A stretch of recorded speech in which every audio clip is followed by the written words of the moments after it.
common practice amongst professionals, especially attorneys, is the acceptance of board positions on for-profit and not-for-profit entities. And although most of the time the decision to accept these positions they're done with all good intentions, it doesn't mean that there's not exposure related to the acceptance of those positions. If you're an attorney or if you're any professional and you're sitting on a board now or you're contemplating the acceptance of a board position, I think there's a couple things you need to do.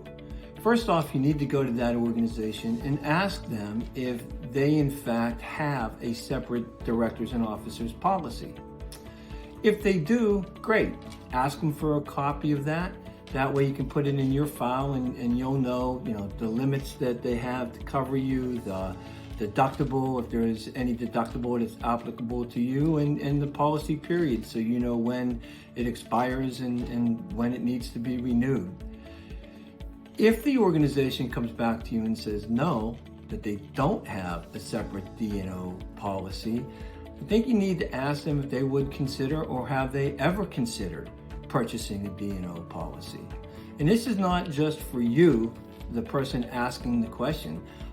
You're asking, for all the other directors and officers, the employees of the organization, and even sometimes the volunteers of that organization. It's something that they really do at least need to consider and look at.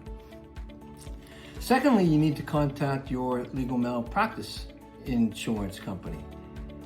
How does accepting a board position affect your coverage? Most policies actually exclude your acts as an officer or director of an outside organization.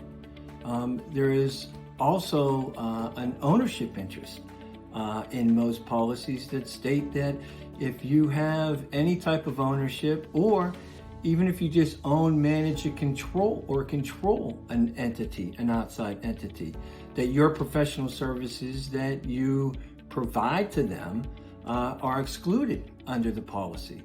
So there are definitely exposures that can and do arise when you accept a position on a board, be it not-for-profit or for-profit.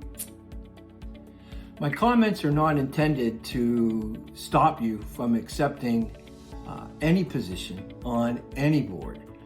My comments here are merely to make sure or to ask you to take a step back before you accept, ask a couple questions, and make sure you know the exposure that you're accepting by accepting the board position.